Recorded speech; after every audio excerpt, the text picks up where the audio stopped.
Hi everyone, this is my immigrant diary.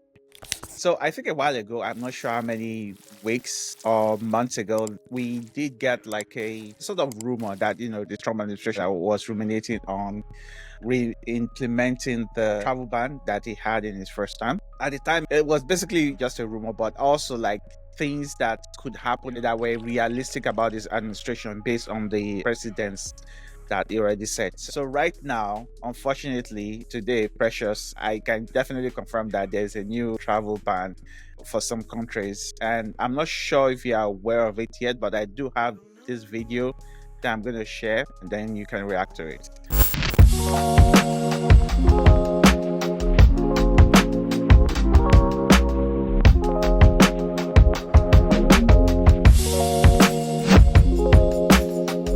We do have some breaking news we want to bring to you from the Trump White House. Live picture there at the White House. Well, we are hearing from the president in a video right now, and he is, as the Associated Press is characterized as resurrecting the travel ban policy from his first term. Here in the president's own words, let's listen. The recent terror attack in Boulder, Colorado, has underscored the extreme dangers posed to our country by the entry of foreign nationals who are not properly vetted, as well as those who come here as temporary visitors and overstay their visas. We don't want them. In the 21st century, we've seen one terror attack after another carried out by foreign visa overstayers from dangerous places all over the world. And thanks to Biden's open door policies, today there are millions and millions of these illegals who should not be in our country. In my first term, my powerful travel restrictions were one of our most successful policies, and they were a key part of preventing major foreign terror attacks on American soil. We will not let what happened in Europe happen to America. That's why on my first day back in office, I directed the Secretary of State to perform a security review of high-risk regions and make recommendations for where restrictions should be imposed. So I just want to say something a little bit quickly here, and maybe you can also comment on it, Precious. Did you know about the attack in Boulder, Colorado? Yes, I'm aware of that. Yeah, maybe you can share your thoughts about it a little bit. Yeah, if I'm correct, that's the one that the guy attacked some Israeli community or something like that. I understand what Trump is saying. I understand the American position with regards to terrorist attack and extremism. American soil is not the land for that, right? Extremism is not permitted in America. And that was a concern. That was a really big security threat because, from just one person, who knows if there's a group or people trying to attack Americans or, Israeli Americans because of the war going on right now. So that is a huge security concern. So I understand the position of the American president. Yeah, and that, at least from what I saw from Trump administration officials, there are a few things there. First of all, the suspect is Egyptian, came to the United States during the Biden administration, and he overstayed his visa. Not only did he overstay his visa, after he overstayed, he was able to apply for a worker's permit. So there are a few things that are wrong there. One thing is that he overstayed his visa, which he has already committed immigration crime by doing that. But then again, I'm not sure what the conditions of his work visa are, because again, before you be granted that, he had to have proved that there are legitimate reasons why he needed to overstay his visa. Regardless, the Trump administration is pointing out the problem, which is an immigration problem that has been going on since the last administration, and at least what they say is that they're trying to fix the problem that came as a result of the policies of the last administration. So from what I've seen so far, it looks like this is their way of doing it, and I'm sure he's going to talk more. He has already spoken about some of the additional reasons, but right now in the United States, immigration issue is practically a political issue right now, and it's not necessarily viewed as a security issue. So it's more like a political issue by some people, but from the Trump administration's perspective, it's a political issue. That's one of the reasons why it's also like a big topic right now. But I'll continue the video. Among the national security threats, their analysis considered are the large-scale presence of terrorists, failure to cooperate on visa security, inability to verify travelers' identities, inadequate record-keeping of criminal histories, and persistently high rates of illegal visa overstays, and other things. Very simply, we cannot have open migration from any country where we cannot safely and reliably vet and screen those who seek to enter the United States. That is why today I am signing a new executive order placing travel restrictions on countries including Yemen, Somalia, Haiti, Libya, and numerous others. The strength of the restrictions we're applying depends on the severity of the threat posed. The list is subject to revision based on whether material improvements are made, and likewise, new countries can be added as threats emerge around the world.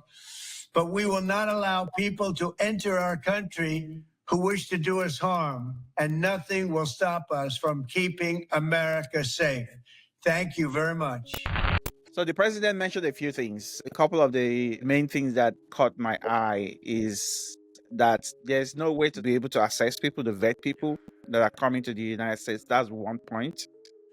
And the other point, especially for countries that overstay their visa, and I'll let you speak more about the other point. But for the first part, I imagine that the Department of Homeland Security, which is responsible for issuing visas and things like that, and also the Department of State, they do have a series of protocols or processes of how they use to actually vet people, especially for countries like Afghanistan, like Haiti, like Libya. All those countries, I know that they do have internal strife. Yes, probably, the United States has something to do with that, but regardless, is no process to be able to safely vet people. So it's very, very difficult for US officials, wherever they are, to be able to say that this person is who they claim to be. And unfortunately, for countries where you can call Muslim nations, the things that also been happening here have been ways to even harass, and in this case, like commit violence. In the Boulder, Colorado case, commit violence from someone who is a Muslim or is from a Muslim country, and they are seeing the Jews living here that, quite frankly, they don't have anything to do with the war in Israel. They see them as an object of a terrorist attack. So, which is, unfortunately for them, I don't think this makes a good case to support whatever cause that they think it is that they are supporting. But I do have the list here. I just opened it on another window. There's Afghanistan, there's Myanmar, there's Chad, there's Republic of Congo, there's Equatorial Guinea, there's Eritrea, there's Haiti, there's Iran, there's Libya, there's Somalia, Sudan, and Yemen. One of the interesting things about Myanmar is that in Myanmar, they actually persecute Muslims. Some of the other countries are like Muslim countries. I'm sorry for laughing, it's not joking, but I'm just thinking about how one country is persecuting Muslims, the other ones are mostly Muslims, and it's an interesting dichotomy. But Myanmar is also there. They definitely have an issue with persecuting minorities, which happen to be Muslims that are in their own country. Obviously, the United States have an issue with countries that don't respect human rights at scale, like the Myanmar government does. It's very, very difficult for the US officials rather to be able to vet people who are coming to the United States. So for the overstay visa, I know it's very dicey. Overstay visas have never proven to be a major threat until this incident that happened in Colorado, right? Overstay visa has never really proven. It was always been undocumented immigrants, or like you said, countries that do not seem to support human rights at scale, countries that have extremism, terrorism, countries that are not reciprocating data sharing with US to meet the standard and the expectation of the US government.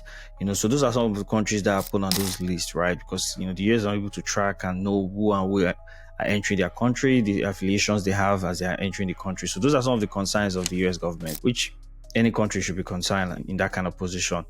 But overstay visas really are not top of the list initially, but now they are now in the discussion in this tenor, and also because of the violence that was occurred, has even now put more light on that, because now ICE is beginning to look at that data of overstay visa who came in and never left, and so we're going to definitely start hearing of raids, because if you look at most of the raids of ICE in the recent weeks and months since the Trump inauguration, initially started with undocumented immigrants with criminal records, then move to just undocumented immigrants, then move to immigrants that are going for a court date to kind of regularize their documents who have not yet done that.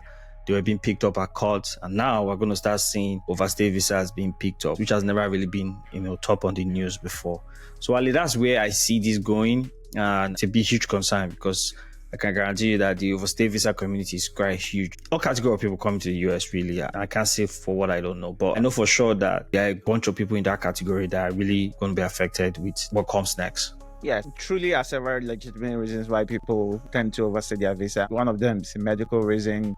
One of them could be really legitimate persecution back home that they might see experience threat to their life when they're going back. So it's definitely going to be a big challenge for a lot of people. But regardless, I'm hopeful that this time will pass. This is something, especially for immigrants who believe in the American dream and they're here, they're trying to do their best to stay within the confines of the law. We know that if you overstay your visa, you're already broken the law. If you're coming through the border without proper documentation, you've already broken the law. But regardless, there are still some people that really want to be able to make that right and make themselves illegal citizens. So we wish everyone good luck. We did make a video about the initial rumor that came out. We tried to leave a link down below. If you are still considering moving to the United States, if you're in the other countries that might be of concern, we encourage you to quickly and promptly work with your school. If you are trying to study here, work with your job. If you are trying to work here, if it's a family reunification issue, try to do that as soon as possible so that you don't get caught up in all these challenges.